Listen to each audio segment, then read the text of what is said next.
موضوع الدرس في الآداب مع النبي صلى الله عليه وسلم سورة الحجرات تفسير ابن كثير. الحمد لله رب العالمين والصلاة والسلام على أشرف الأنبياء وسيد المرسلين سيدنا محمد وعلى آله وأصحابه أجمعين. اللهم صل على سيدنا محمد وعلى آل سيدنا محمد كما صليت على إبراهيم وعلى آل إبراهيم في العالمين إنك حميد مجيد.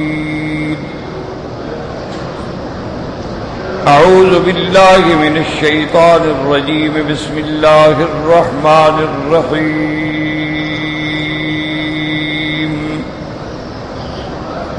يا أيها الذين آمنوا لا تقدموا بين يدي الله ورسوله واتقوا الله إن الله سميع عليم. يا أيها الذين آمنوا لا ترفعوا أصواتكم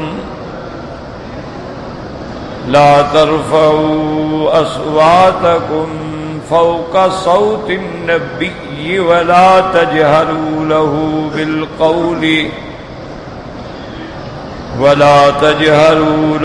بالقول كجهر بعضكم لبعض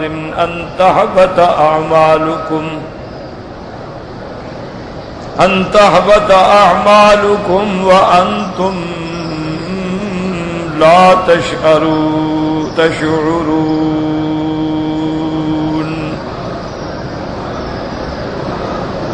إن الذين يغضون أصواتهم عند رسول الله أولئك الذين امتحن الله قلوبهم للتقوى لهم مغفرة وأجر عظيم. اللہ تبارک و تعالی نے کلام مقدس کی ان آیات مبارکہ میں سورۃ الحجرات میں جو مدنی سورت ہے آداب بتلائے ہیں اللہ کے نبی صلی اللہ علیہ وسلم کے ساتھ تعلق میں، بات میں، قول میں، فعل. پہلا حکم تو یہ دیا گیا ہے کہ لا تقدموا بین یدی اللہ ورسولہ، کسی بھی کام میں حضور سے پہلے اپنے آپ کو آگے نہ کریں.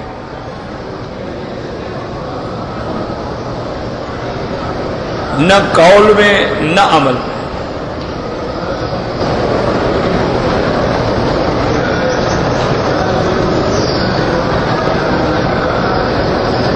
اسی کے بارے میں علماء نے اس حدیث مبارکہ سے بھی استدلال کیا ہے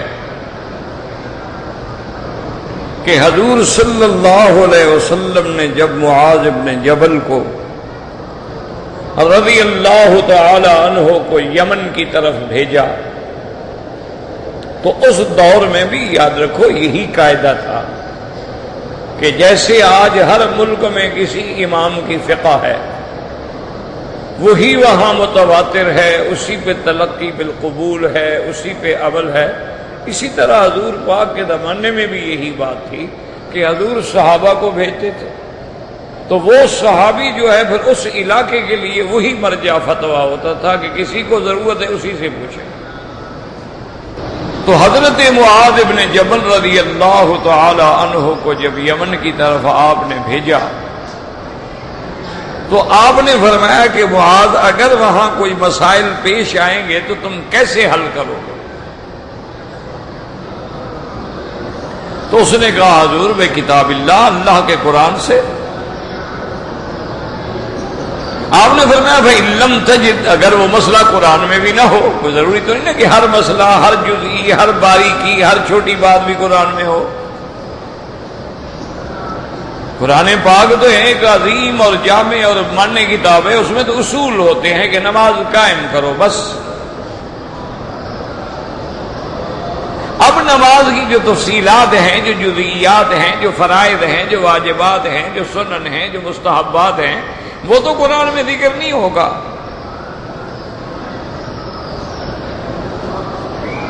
قرآن میں تو ایک بنیادی بات ہے کہ جی آپ اللہ کے راستے میں نکلے، حج کریں۔ اب حج کے احکام میں جتنے مناسک ہیں، احکام ہیں، شرائع ہیں، احرام کے بارے میں احکام ہیں، احرام کے بعد کے عمل میں احکام ہیں، عمرے کے احکام ہیں، حج کے احکام ہیں، مشاعر مقدسہ میں 5 دن گزارنے کے احکام ہیں، وہ تو پوری تفصیل تو قرآن میں نہیں آئے گی۔ اسی لیے یاد رکھیں کہ اللہ ہمیں بھی، آپ کو بھی، ہر مسلمان کو تعصب سے، اناد سے اور ضد سے بچائے۔ یہ ضد جو ہے نا بندے کا کھانا خراب کر دیتی ہے۔ اس لیے ہمیشہ یاد رکھیں کہ صرف یہ دعویٰ کر لینا کہ بھئی ہم تو صرف قرآن مانیں گے تو حدیث کا انکار ہو گیا، تو مانا یہ ہے قرآن کا بھی انکار ہو گیا۔ جب تک آدمی حدیث پر ایمان نہیں ہوگا قرآن سمجھ ہی نہیں سکتے آپ۔ اسی طرح صرف یہ دعویٰ ہو کہ جی میں تو حدیث پہ عمل کرتا ہوں، میں صرف حدیث کی بات مانتا ہوں، یہ بھی دعویٰ ہے محض کہ جی ہم تو اللہ رسول کے سوا کسی کی بات ہی نہیں مانتے۔ چلو حدیث ضعیف ہے، کون کہتے ہیں؟ حضور نے فرمایا حدیث ضعیف ہے۔ صاف بات ہے کہ تم پھر امتی کے محتاج ہو۔ آگے آگے حدیث یہ صحیح ہے، کس نے کہا ہے؟ حضور پاک نے فرمایا کہ یہ حدیث صحیح ہے، یہ ضعیف ہے۔ تو پھر حضور کے فرمان پہ تو تم نہ رہے، پھر امت کے محتاج ہو گئے، محدثین کے محتاج ہو گئے، اسماء الرجال کے محتاج ہو گئے، سند کے محتاج ہو گئے۔ تو یہ ایسے باتیں ہوتی ہیں، محض ایک دعوے ہیں خوشنما کہ بڑی چیز کا نام لے لیا کہ نام تو قرآن کا ہے نا جی، ہم اہل قرآن ہیں۔ اہل قرآن کیسے ہو اگر حدیث کا انکار ہے؟ اگر فقہ کا انکار ہے تو کہتے کیسے اہل حدیث ہو؟ اہل حدیث تو امام ابو حنیفہ ہے، امام شافعی ہے، امام مالک ہے، امام احمد بن حنبل ہے۔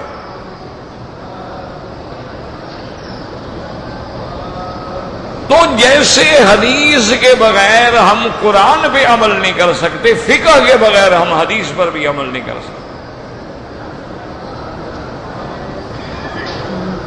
کیوں؟ احادیث مبارکہ میں احادیث متعارضہ ہیں۔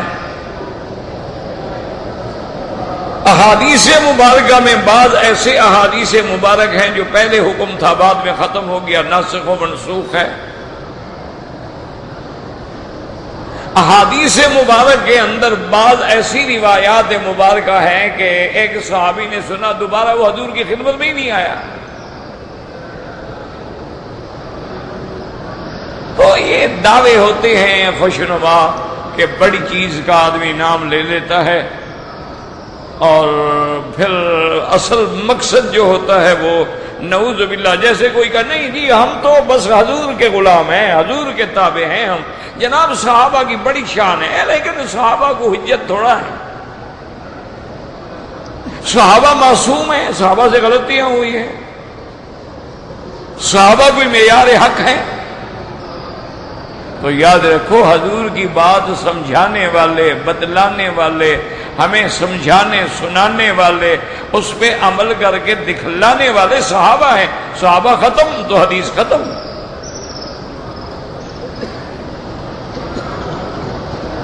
یہ گاڑی چل نہیں سکتی ہے، ہر حال میں ہمیں قرآن تو اس لیے حضرت معاذ نے کہا کہ بکتاب اللہ، تو نے فرمایا فَإِن لَّمْ تَجِدْ، کہ اگر وہ مسئلہ قرآن میں نہ ہو تو انہوں نے کہا یا رسول اللہ بسنت رسول اللہ، پھر میں آپ کی سنت سے، آپ کی حدیث سے فیصلہ کروں گا۔ حضور نے فرمایا وَإِن لَّمْ تَجِدْ، اگر وہ حدیث بھی تمہیں نہ ملے یا حدیث مبارک میں بھی وہ مسئلہ نہ ہو، پھر کیا کرو گے؟ تو حضرت معاذ نے کہا اجتہد برأیی یا رسول اللہ، پھر میں اجتہاد کروں۔ تو حضور خوش ہوئے، آپ نے دعا دی، آپ نے فرمایا الحمدللہ اللہ نے میرے قاصد کو صحیح فیصلے کرنے کی توفیق دی ہے۔ تو اس سے بھی محدثین نے نکالا کہ پہلے اللہ کا قرآن، اس کے بعد فرمان رسول، اجتہاد جو ہے وہ بعد میں، یعنی آگے نہیں آئے گا۔ تم کسی بات میں بھی اللہ رسول کے آگے نہ بڑھو۔ ہاں ہمیں وہ مسئلہ نہیں ملا ہے تو اب مجتہدین قیاس کریں گے۔ جیسے میں نے چھوٹی سی مثال پہلے بھی عرض کی تھی کہ مثلا مکھی کسی کے کھانے میں گر جائے، پانی میں گر جائے، دودھ میں گر جائے، تو حکم ہے کہ اس کو ڈبو کے نکال کے پھینک دو، چیز حلال ہے۔ اب یہ ہمیں حکم تو مل گیا، لیکن اگر مچھر گر جائے، پسو گر جائے اور اس قسم کی اڑتی ہوئی چیزیں گر جائیں، ان کے بارے میں کیا کریں گے؟ نہ قرآن میں ہے نہ حدیث میں ہے۔ حدیث میں تو لفظ صرف مکھی کا آیا ہے نا، مچھر کا تو ہے نہیں، پسو کا تو ہے نہیں۔ تو اب مجتہد قیاس کرے گا کہ بھئی مکھی کی وجہ سے وہ چیز حرام کیوں نہیں ہوئی کہ مکھی میں دم مسفوح نہیں ہوتا، یعنی وہ خون حرام نہیں ہوتا جو ذبح کے وقت نکلتا ہے۔ تو جس چیز میں دم مسفوح نہ ہو اس کے مرنے سے وہ چیز حرام نہیں ہوتی۔ تو اب دیکھتے جائیں گے کہ جن جن چیزوں میں، مچھر میں، اس میں جہاں جہاں وہ دم مسفوح نہیں ہے اسی کے حکم میں آ گیا، تو مسئلہ حل ہو گیا، اور ہوا بھی حدیث کی روشنی۔ تو اس لیے ہمیشہ یہ ساتھ والے کو اٹھا دو ذرا، آپ کو نیند آئی ہے نا، ادھر جا کے سو جاؤ، مجھے تو نہ خراب کرو نا، سامنے بھی بیٹھو ٹکریں بھی مارتے رہو تو پھر تو کوئی، آپ کو نیند آئی آرام سے وہاں جا کے ستون کے ساتھ سو جاؤ۔ یہ نیند کرنے کے لیے بھی درس میں آتے ہیں، جب قرآن شریف پڑھا جاتا ہے نیند آ جاتی ہے۔ فلم پہ بٹھا دو بجا لے 4 گھنٹے، اس کی آنکھ بھی جھپکے، یعنی آنکھ بھی نہیں جھپکے گی۔ بہرحال افسوس ہے، انا للہ و انا الیہ راجعون۔ یہ قرآن کے درس، حدیث کے درس جو ہیں ان کے آداب ہیں۔ امام مالک رحمۃ اللہ علیہ کو حدیث مبارک پڑھاتے ہوئے بچھو نے کاٹا، اور بچھو بھی آپ جانتے ہیں پہاڑی بچھو، مدینے پاک میں اتنے بڑے بڑے بچھو ہوتے ہیں۔ تو حضرت کے چہرے کا رنگ تو تبدیل ہوتا، لیکن نہ درس میں فرق آیا، نہ حدیث میں فرق آیا، نہ بیان میں فرق آیا۔ ایسا کئی دفعہ ہوا، شاگرد دیکھ رہے تھے، جب درس ختم ہوا تو نے کہا حضرت کیا ہے؟ آپ نے کہا یار کوئی کپڑا اٹھا کے دیکھو۔ انہوں نے کپڑا اٹھا کے دیکھا تو 7 جگہ بچھو ڈنگ مار چکا تھا، بچھو پکڑ لیا، مار دیا، اور 7 جگہ وہ ڈنگ مار چکا تھا۔ اس کے لیے بھی کچھ دوا کر دیا، اللہ نے شفا دے دی۔ تو طلبہ نے کہا کہ حضور اگر پہلی دفعہ ہی آپ فرما دیتے تو کم از کم باقی ڈنگ تو نہ مارتا نا وہ بدبخت۔ انہوں نے کہا یار میں حضور کی حدیث پڑھا رہا تھا، ادب کے خلاف تھا کہ میں حدیث چھوڑ کے کہوں کہ میری جان بچاؤ، یہ ادب کے خلاف۔ یہ ہوتا ہے عشق، یہ تھوڑا ہوتا ہے عشق کہ حدیث کا معنی یہی ہے کہ تھر سے کپڑا اتار دو اور ہاتھ گردن سے باندھ لو، بس پاؤں زیادہ کھلے کر دو، زیادہ حدیث پہ عمل ہو گیا۔ نہیں، یہ بچوں والی باتیں ہیں، یہ کوئی حلاوہ کھانا ہے جناب۔ اللہ کے بندو دعا کرو، اللہ ہمیں جھگڑوں سے بچائے، فتنوں سے بچائے، تعصب سے بچائے، اناد سے بچائے۔ تو اب مسئلہ کیا نکلا کہ اللہ کے رسول کے حکم سے پہلے اپنے آپ کو کوئی بات نہ کرو۔ اور اس کا نقصان ہو۔ جنگ احد کے موقع پر جب حضور کو خبر ملی کہ مشرکین مکہ اپنا لشکر لے کر مدینے پہ حملہ کرنا چاہتے ہیں، تو حضور صلی اللہ علیہ وسلم نے سارے صحابہ کو، جو ذمہ دار صحابہ تھے اور چھوٹے صحابہ بھی تھے، سب کو بلایا اور کہا کہ بھئی ہمیں مشورہ کرنا چاہیے کہ دشمن چڑھائی کر کے آ رہا ہے، ہم مدینہ منورہ سے باہر نکل کے لڑیں یا ہم مدینہ پاک کے اندر رہیں اور اندر بیٹھ کے اپنا دفاع کریں، کیونکہ وہ مکہ سے آ رہا ہے اور اتنا دور اپنے مرکز سے وہ کٹ جائے گا تو کب تک محاصرہ کر کے بیٹھے گا؟ 1 مہینہ 2 مہینے ہم تو اپنے شہر میں ہوں گے نا۔ اب مشورہ ہوا، لیکن جو چند نوجوان صحابہ تھے نا، جوش میں آ گئے، جن کو بدر میں موقع نہیں ملا تھا اور بدر کی شان سنی تھی، وہ کھڑے ہو گئے۔ انہوں نے کہا یا رسول اللہ، وہ 400 کلومیٹر چل کے لڑنے کے لیے آ رہے ہیں، ہم بزدل بن کے اندر بیٹھ نہیں، ہم باہر جا کے لڑیں گے۔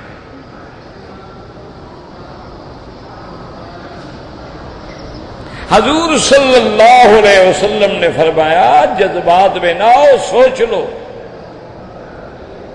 جو بڑے بڑے صحابہ تھے سنجیدہ سے، جن کا رائے کا احترام تھا، ان کا منشا تھا کہ ہم باہر نہ جائیں۔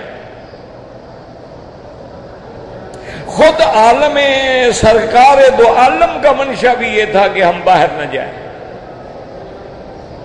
اس میں 2 خطرے تھے کہ اگر ہم مدینہ پاک خالی کر دیتے ہیں تو یہود بھی تو ہمارے خیر خواہ نہیں ہے نا، بنی قریظہ ہے، بنو نذیر ہے، بنی قینقاع ہے، یہ یہودی حملہ کرتے پیچھے،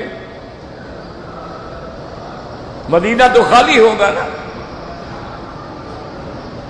اور دوسرا خطرہ جو ہے وہ یہ ہے کہ اگر ہم مدینہ منورہ سے باہر جا کے مقابلہ کریں گے تو جیسے گویا وہ گھر سے باہر، ہم بھی گھر سے باہر، تو پھر ہماری حالت تو برابر ہو گئی۔ تو حضور پاک کی رائے مبارک بھی نہیں تھی۔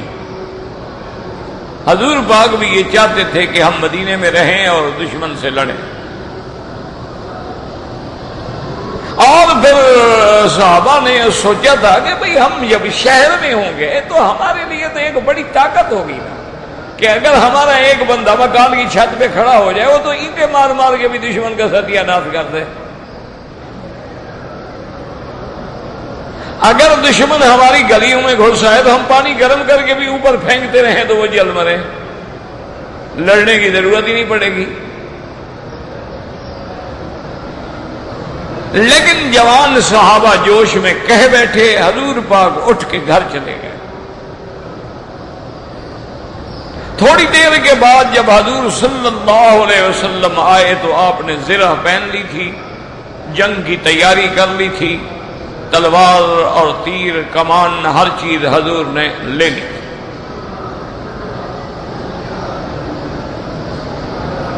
اب جب حضور گھر میں گئے تو بڑے صحابہ نے جوانوں سے کہا خدا کے بندے تم کیسے جذبات میں آگے، حضور سے پہلے بول پڑے۔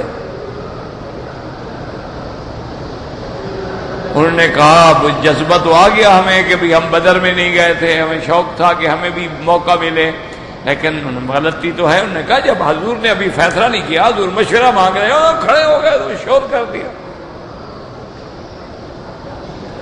اب حضور صلی اللہ علیہ وسلم جب تشریف لائے تو وہی نوجوان صحابہ پھر کھڑے ہوئے۔ انہوں نے کہا حضور ہم معافی مانگتے ہیں، ہم جذبات میں آگے بات کہہ بیٹھے، آپ کا جو بھی حکم ہو، آپ کا جو بھی رائے ہو، آپ کا جو بھی منشا ہو، ہم بالکل غلام ہیں۔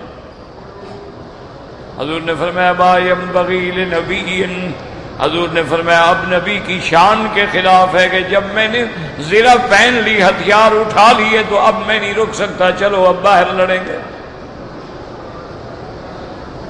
اب ایک بات ہو گئی، ارادہ ہو گیا، چلو جو اللہ کو منظور ہے وہ ہوگا۔ تو سرکار دو عالم صلی اللہ علیہ وسلم کے بولنے سے پہلے بولنے کا نتیجہ کیا نکلا کہ جنگ احد میں کتنی شکست آئی، 70 صحابہ شہید ہو گئے رضوان اللہ علیہم اجمعین۔ تو اس لیے پہلا حکم یہ ہے کہ تم کسی بات میں اللہ اللہ کے رسول کے آگے نہ بولو، بس یہ پہلا ادب۔ اسی لیے آپ حدیثیں کھول کے پڑھیں، صحیح احادیث میں موجود ہے کہ میرے آقا جب حج پہ تشریف لائے، آپ نے جب خطبہ حج کا پڑھا ہے، عرفات کے میدان میں جبل رحمت کے دامن میں جہاں کالے کالے پتھر پڑے ہیں، یہی حضور کی اونٹنی قصوہ تھی، اور آپ اونٹنی پہ بیٹھ کے خطبہ پڑھ رہے تھے۔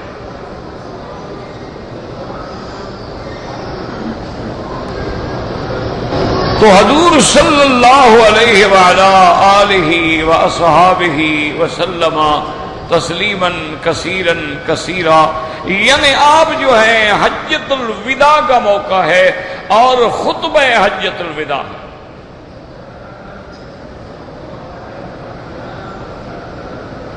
حضور صلی اللہ علیہ وسلم نے صحابہ کو تمام احکامات سکھلائے اور تمام شرائع بتلا دیے، اور ساتھ یہ بھی فرما دیا کہ جس نے کچھ پوچھنا ہے پوچھ لو،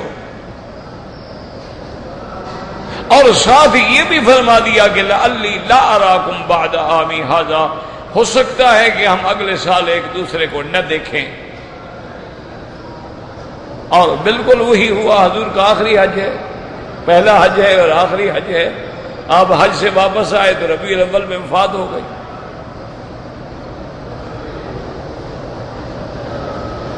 تو سب سے پہلی بات کیا ہے کہ بھئی آپ کسی بات میں آگے نہ بولیں۔ اب حضور نے پوچھا ایو یوم ھذا، صحابہ سے حضور نے پوچھا کہ میرے صحابہ یہ بتلاؤ کہ آج کون سا دن ہے۔ اب ہر صحابی جانتا تھا جمعہ کا دن ہے، عرفات کا دن ہے، یوم الوقوف ہے، 9 ذی الحجہ ہے، کون نہیں جانتا؟ لیکن ادب کیا ہے؟ اللہ ورسولہ اعلم۔ انہوں نے کہا حضور اللہ اللہ کا رسول جانتے ہیں، کسی نے آگے بات نہیں، یہ ہے ادب۔ حضور نے فرمایا ای شہر ھذا، یہ کون سا مہینہ ہے؟ اب کس بندے کو پتہ نہیں ہوتا جو حج پہ آیا ہو کہ بھی کون سا مہینہ؟ صاحب بات ہے، حج کا مہینہ ہے، یعنی ہر آدمی جانتا ہے، لیکن ادب ایسا ہوگا اللہ ورسولہ اعلم، اللہ اللہ کے رسول جانتے ہیں، یہ ادب ہے، یہ مقام ادب ہے۔ اسی طرح جب سیدہ عائشہ صدیقہ رضی اللہ تعالی عنہا المبرأۃ من السبع، آپ پہ جب تہمت کا واقعہ لگا، افک کا قصہ ہوا، بڑا لمبا واقعہ آپ پڑھ چکے ہیں، سن چکے ہیں۔ بی بی عائشہ فرماتی ہیں حضور میرے گھر میں آئے، میرا ابا موجود ہے، میری اماں موجود ہے، اور میں ایک طرف لیٹی ہوئی ہوں، چونکہ میں اتنی کمزور ہو گئی تھی، اتنی صدمے کی وجہ سے معذور ہو گئی تھی کہ میرا اٹھنا بیٹھنا چلنا پھرنا مشکل ہو گیا تھا، بس میں پڑی رہتی تھی۔ اللہ اکبر۔ حضور صلی اللہ علیہ وسلم نے فرمایا ابا بکر تم باپ ہو، تم میرے سب سے پہلے اسلام کے ساتھی ہو، لیکن یہ بڑا اہم مسئلہ ہے، بتلاؤ تم عائشہ کے بارے میں کیا کہتے ہو؟ دیکھو کتنی بڑی بات تھی۔ اچھا حضور پوچھ بھی رہے ہیں۔ حضرت ابو بکر صدیق نے کہا کہ لا اقول یا رسول اللہ، حضور میں کوئی بات نہیں کہہ سکتا، میں خاموش رہتا ہوں، جو اللہ کا فیصلہ اللہ کے رسول کا فیصلہ ہے میں کوئی بات نہیں کہتا۔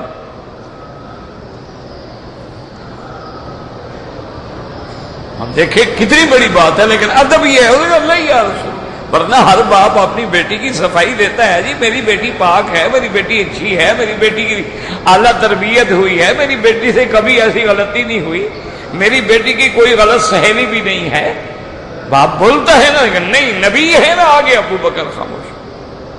یا رسول اللہ میں نہیں بات، مجھے کوئی پتہ نہیں.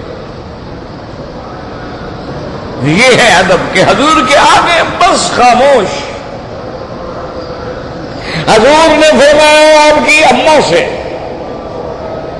کہ یا ام عائشہ، عائشہ کی اماں تم بتلاؤ عائشہ کے بارے میں تم کیا کہتی ہو. اس نے کہا لا یا رسول اللہ، حضور یہ آپ کا معاملہ ہے، بی بی عائشہ کا معاملہ ہے، میں کچھ نہیں کہہ سکتی. لا ہے بس یا رسول اللہ ہم خاموش ہیں.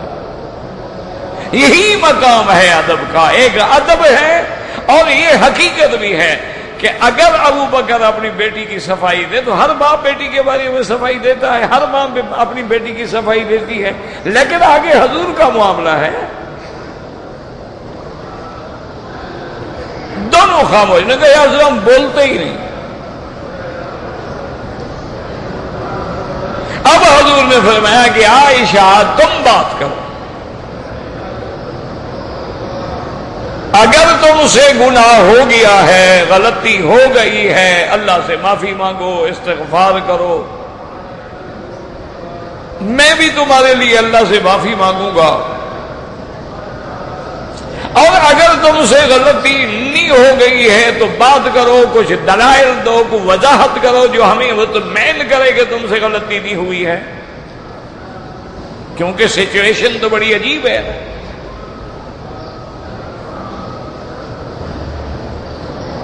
تو بی بی عائشہ فرماتی ہیں کہ خدا جانے اس دن مجھ میں اتنی طاقت کہاں سے آ گئی کہ میں جو پڑی رہتی تھی اٹھ نہیں سکتی تھی، میں اٹھ کے بیٹھ گئی.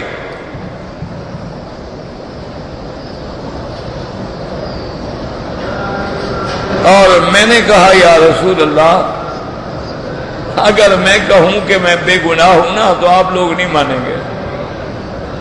آپ لوگوں کے دماغ میں ایک بات بیٹھ گئی ہے کہ میری غلطی ہے.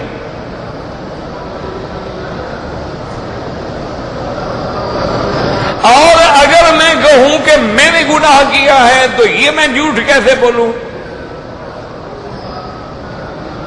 وَلَا أَقُولُ إِلَّا كَمَا قَالَ ابو یوسف، بس میں کچھ نہیں کہتی، میں وہی کہتی ہوں جو یوسف کے ابا نے کہا تھا. بی بی عائشہ کہتی ہے صدمے کی وجہ سے مجھے یوسف علیہ السلام کے ابا کا نام یعقوب بھی بھول گیا، اس لیے میں نے کہا ابو یوسف، یوسف کے ابا نے جو کہا.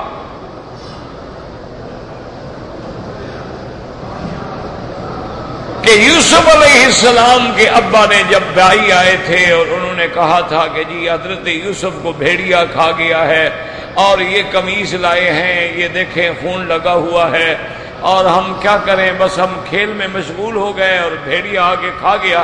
تو حضرت یعقوب نے کیا کہا؟ قال بل سولت لکم انفسکم امرا واللہ فصبر جمیل واللہ المستعان علی ما تصفون.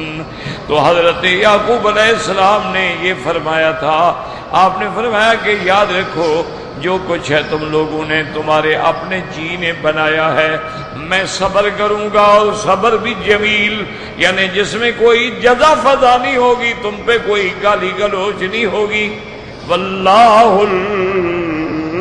المستعان، میرا اللہ میری مدد کریں گے جو کچھ تم کہہ رہے ہو. تو بی بی عائشہ کہتی ہے میں نے بھی یہی آیت پڑھی، میں نے کہا میرے مدنی واللہ المستعان. اب بی بی عائشہ فرماتی ہیں کہ بس نزل الوحی علی رسول اللہ ہے، میری بات ختم ہوئی اور وحی آ گئی.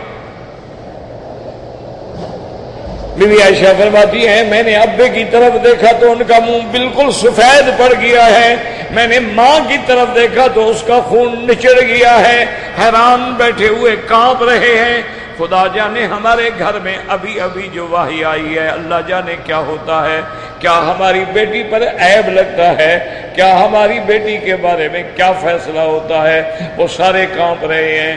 لیکن بی بی عائشہ کہتی ہے واللہ اللہ کی قسم ہے میں بالکل مطمئن بیٹھی تھی، مجھے پتا تھا میرا اللہ انصاف فرمائیں گے، اللہ عدل فرمائیں گے، اللہ کا فیصلہ کبھی غلط نہیں ہو سکتا۔ اب جب وحی اتری ہے نا جی، تو اب اللہ تبارک و تعالیٰ کے قرآن میں فرما دیا لولا اذ سمعتموہ قلتم ما یکون لنا ان نتکلم بہذا سبحانک ھذا بہتان عظیم۔ اللہ کا قرآن آیا، جب وحی ختم ہوئی حضور نے فرمایا ابشری یا عائشہ ان اللہ قد براک من فوق العرش۔ آپ نے فرمایا عائشہ تمہیں مبارک ہو، اللہ نے عرش سے تیری صفائی پیش کر دی ہے کہ تو پاک ہے۔ تو بہرحال کہنے کا مقصد یہ تھا کہ بیٹی کا معاملہ ہے، لیکن نہ ابو بکر بولتا ہے نہ اماں بولتی ہے، ان کی وجہ کیا ہے کہ لا تقدموا، بالکل آگے نہ ہو،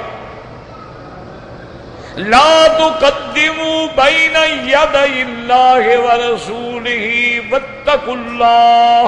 اور سب سے بڑی چیز یہ ہے کہ اللہ سے ڈرو۔ جب اللہ کا دل میں ڈر ہوگا تو عظمت ہوگی، اور جب اللہ کی عظمت ہوگی تو اللہ کے پیغمبر کی بھی عظمت ہوگی، اور جب دل میں عظمت ہوگی شان ہوگا تو اب ادب ہوگا۔ اگر دل میں ادب نہ ہو، اللہ کا ڈر نہ ہو تو پھر ادب کیا ہے؟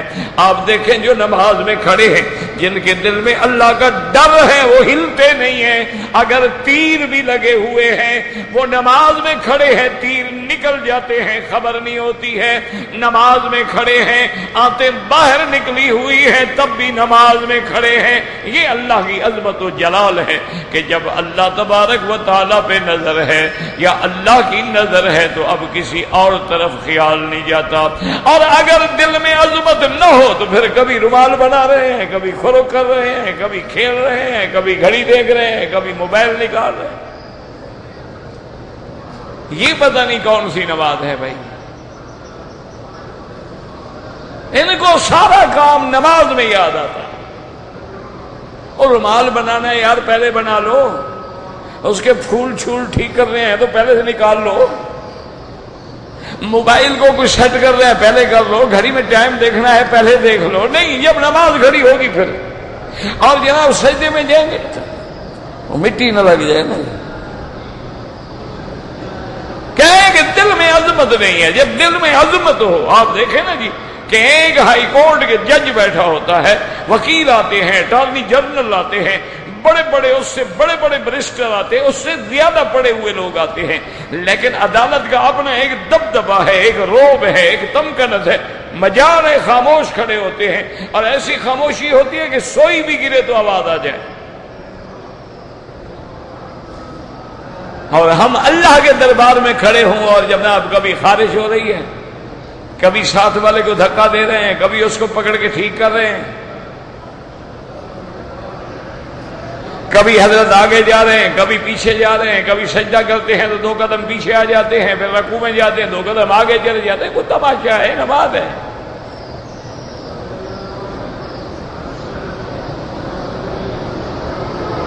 تو اس لیے آگے اللہ نے فرما دیا کہ یہ کب ہوگا کہ واتقوا اللہ، اللہ سے ڈرو۔ اور جب اللہ کا دل میں ڈر آ جاتا ہے، عظمت آ جاتی ہے، ہیبت آ جاتی ہے، جلال آ جاتا ہے۔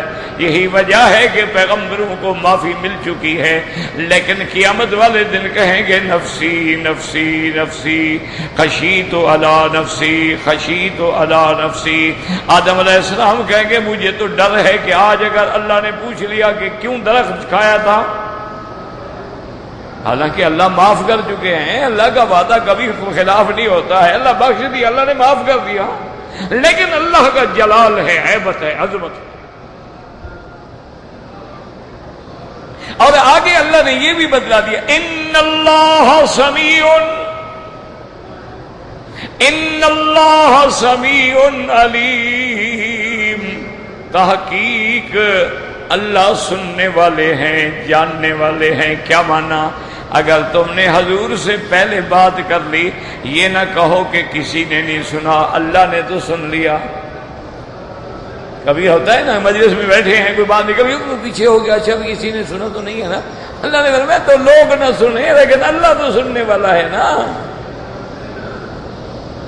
اللہ کے آگے تو کوئی چیز چھپی ہوئی ہے نہیں نا۔ اسی لیے بی بی عائشہ فرماتی ہے کہ جب وہ عورت آئی حضور کی خدمت میں آگے جھگڑ رہی ہے، کہتی ہے یا رسول اللہ مجھے اپنے خاوند نے کہہ دیا ہے کہ تم میرے لیے ماں ہو، انت علیہ کا ظہر امی، تم میرے لیے ایسے ہو جیسے میری ماں کی پشت ہے۔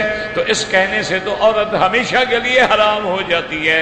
اس نے کہا یا رسول اللہ اکل شبابی، وہ میری جوانی کھا گیا ہے، میرے بدن سے 7 اولادیں ہیں، اب جب میں بوڑھی ہو گئی، اب جب میرے چمڑے لٹک گئے، اب مجھے ماں بنا دیا، میں کہاں جاؤں یا رسول اللہ، میرا فیصلہ کرے۔ اب اس بڈھی کو کون لے گا، میں کہاں جا کے شادی کروں؟ اس کو بھی ابھی حرام کرنا تھا جب میں بوڑھی ہو گئی۔ حضور نے فرمایا ما نظرت فیک شیئا، آپ نے فرمایا بی بی تیرے بارے میں قرآن میں حکم نہیں آیا۔ ہو بی بی ناراض ہو گئی، اس نے کہا یا رسول اللہ ہر مسئلے کا قرآن میں حکم موجود ہے، ایک میرے مسئلے میں حکم نہیں آیا۔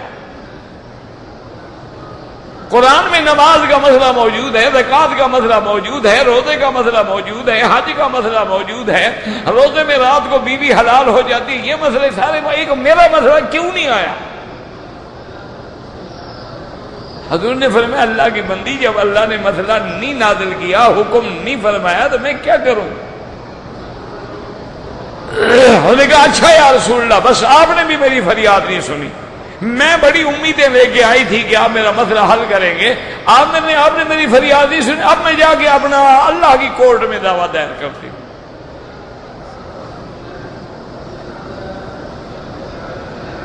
ابھی وہ باہر نکلی اور قرآن اتر گیا، قد سمع اللہ قول التی تجادلک فی زوجہا وتشتکی الی اللہ واللہ یسمع تحاورکما۔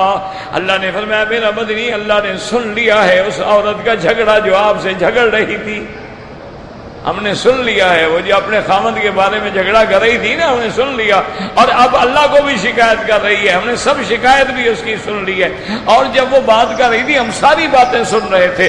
جب قرآن اترا تو بی بی عائشہ رضی اللہ کیا کہتی ہے سبحان الذی وسع سمعہ، کہتی ہے پاک ہے تیری ذات، تیرے سننے کا کمال ہے کہ میں کمرے میں موجود ہوں، میں نے کچھ سنا کچھ نہیں سنا، اور آپ نے عرش سے ہر بات سن لی۔ تو اس لیے اللہ نے فرمایا میں سننے والا ہوں۔ اور آگے دوسری صفت آ گئی، کیا فرماتی ان اللہ سمیع علیم، سننے والا بھی ہوں اور جاننے والا بھی ہوں۔ کوئی یہ کہے جی نہیں میں نے بات تو کی تھی لیکن میرا مقصد جناب یہ نہیں تھا۔ کبھی کبھی ہوتا ہے نا آدمی آ جاتا ہے نا کوئی بات کہہ دیتا ہے، اگر کہہ یار تم کیا کہہ رہے ہو، وہ کہتا ہے جناب آپ نے سمجھا نہیں، میرا تو مقصد یہ نہیں تھا۔ اللہ نے فرمایا جو اندر تیرے ہے نا میں وہ بھی جانتا ہوں کہ تیرا مقصد کیا تھا کیا نہیں تھا، میرے آگے تو نہیں چلے گی نا چلاکی۔ یہ چلاکیاں بندوں کے آگے تو چل سکتی ہیں، میرے آگے کیسے چلیں گی؟ میں تو سننے والا بھی میں ہوں اور جاننے والا بھی میں ہوں۔ تو لہذا میرے حکم پر پابند رہو۔ اللہ آپ کو بھی اور ہمیں بھی سب کو اپنے اور اپنے پاک پیغمبر کی صحیح ادب نصیب فرما دے۔ دعا کریں اور پاکستان کے لیے خصوصی طور پہ دعا کریں، بڑے مشکل حالات ہیں۔ اللہ اکبر اللہ۔ اور بدقسمتی یہ ہے،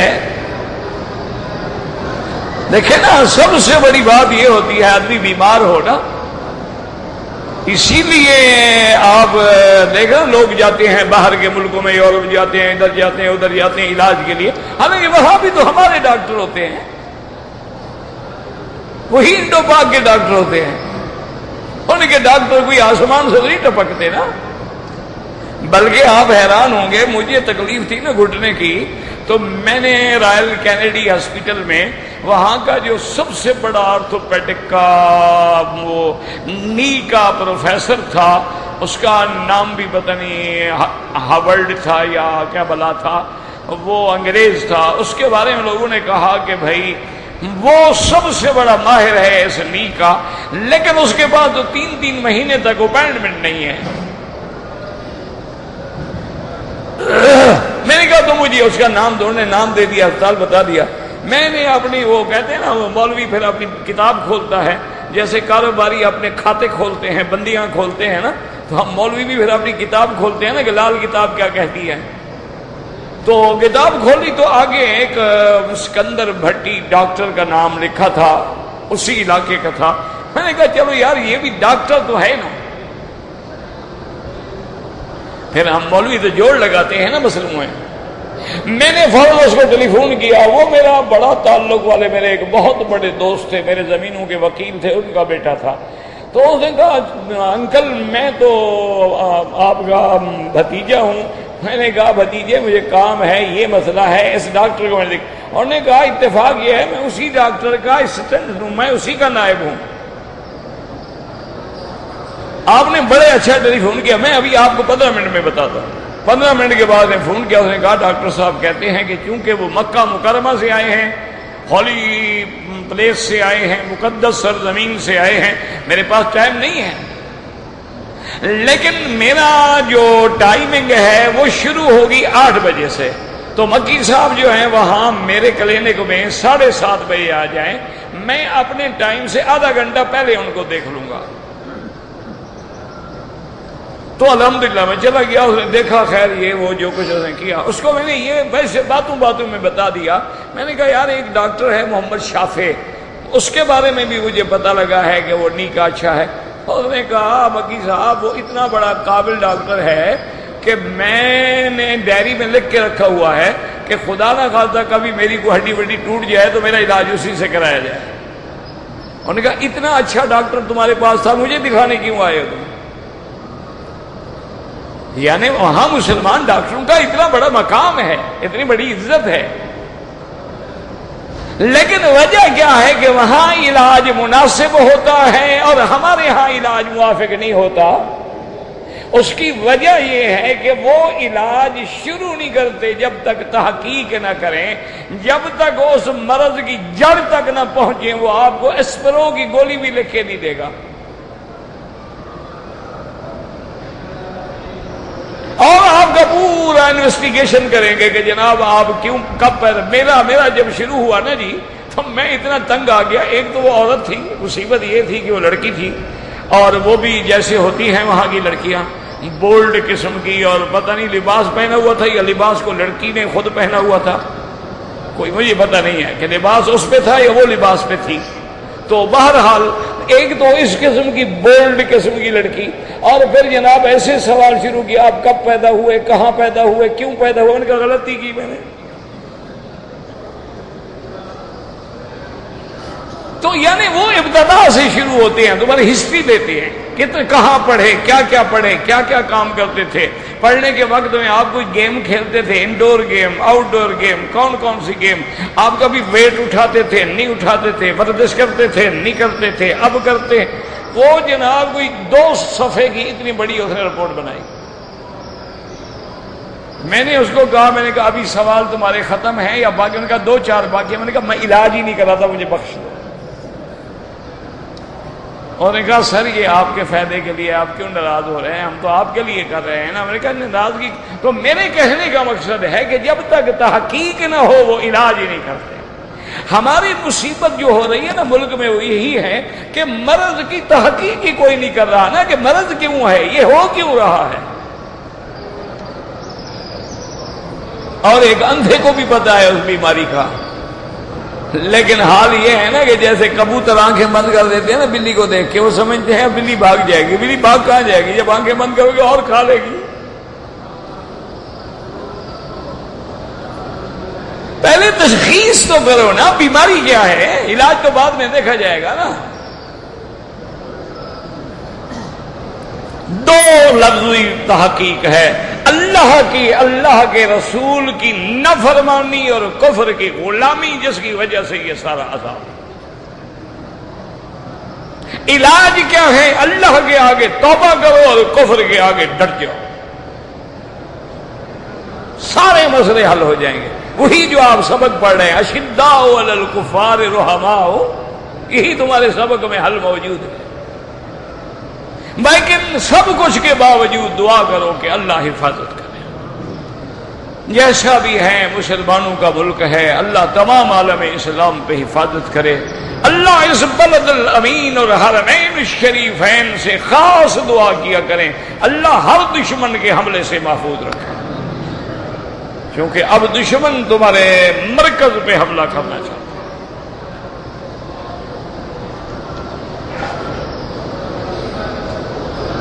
امام مسجد کو مسجد کے فنڈ سے تنخواہ دے سکتے ہیں، بالکل دے سکتے ہیں۔ اور فنڈ کس لیے ہوتا ہے؟ مسجد کو تنخواہ دو گے، مسجد پہ خرچ ہوگا، امام پہ ہوگا، سب پہ ہوگا، کوئی زکوٰۃ تھوڑی ہے، وہ تو مسجد کا فنڈ ہے۔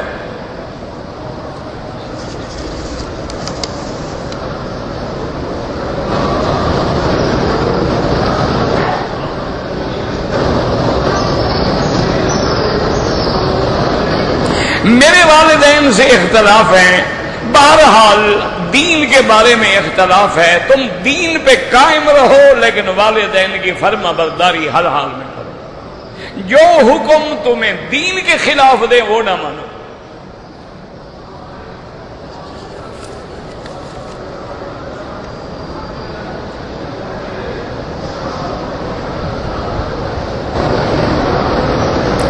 کہتے جی کہ دین پہ چلتے چلتے کبھی احساس ہوتا ہے کہ مزہ نہیں رہا، تو تم دین میں کوئی مزہ لینا چاہتے ہو؟ دین میں مزہ تو قربانی ہے، مار کھانا ہے۔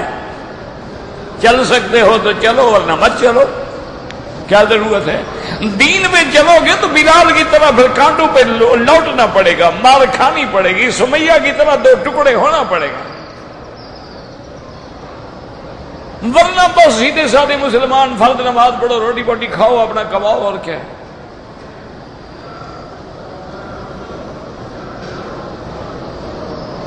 کہتے ہیں جی کہ 12 ربیع الاول کو بعض لوگوں نے قرآن پاک کے خلاف اتار کے بھی جھنڈے بنا دیے۔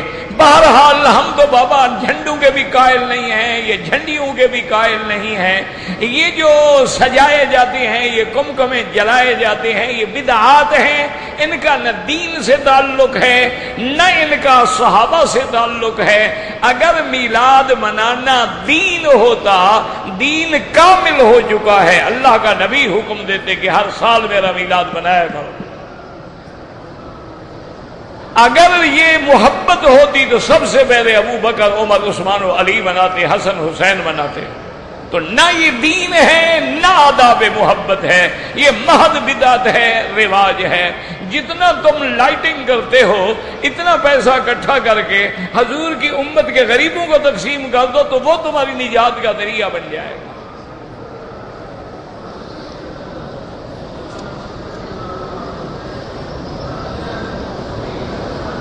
طواف کی 2 رکعت نماز شروع میں پڑھنی چاہیے، جب طواف ہی نہیں کیا تو شروع میں کیا مطلب؟ اللہ کے بندے، طواف کی 2 رکعت ہے، بلکہ طواف کرو گے تو 2 رکعت واجب ہوگی نا۔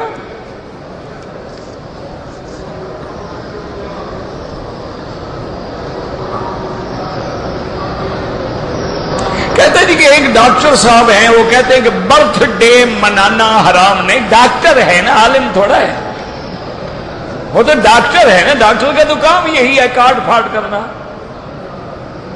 اس غریب کو کیا پتا جناب کہ یہ برتھ ڈے منانا جو ہے، یہ برتھ ڈے سب سے پہلے حضور نے منایا، صحابہ نے منایا، اہل بیت نے منایا، کس نے منایا؟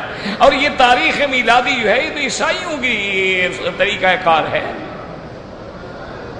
اسی لیے یہ 2010 جو ہے آگے لکھتے ہیں میم، مانا میلادی، یہ میلادی سنہ ہے، کیونکہ انگریز کی تاریخ شروع ہوتی ہے حضرت عیسیٰ کی یوم میلاد سے، اور اسلام کی تاریخ ہے حضور کی ہجرت سے، اس لیے وہ ہجری کہلاتی ہے۔ تو یہ میلاد منانا جو ہے تو عیسائیت کی رسم ہے، اس کا اسلام سے تو کوئی تعلق نہیں۔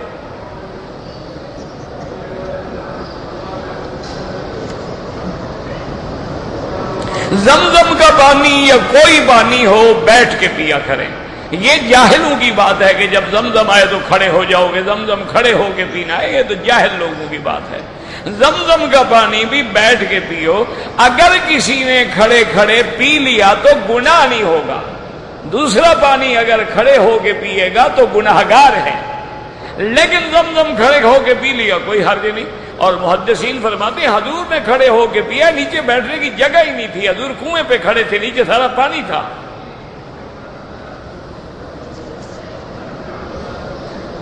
اگر ہم نے 2 یا 3 یا 4 طواف اکٹھے کر لیے، بعد میں 2 رکعت پڑھ لیں، بالکل جائز ہے.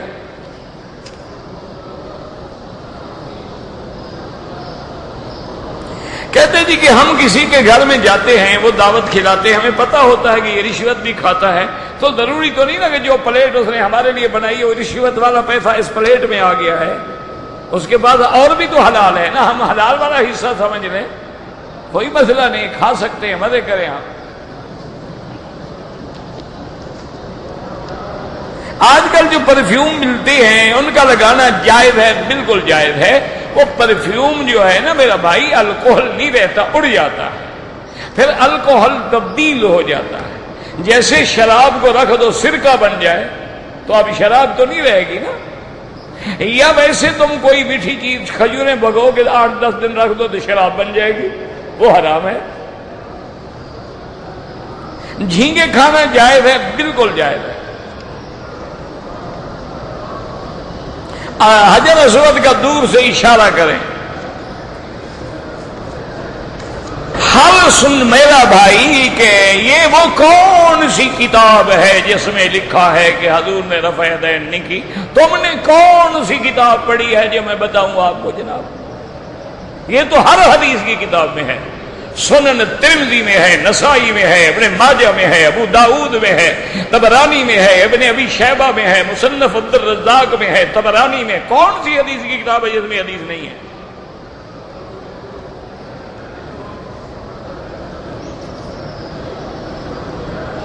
حضور اپنی مسجد نبوی میں تھے جب تحویل قبلہ کا حکم آیا ہے. حضور قبلتین مسجد میں نہیں تھے.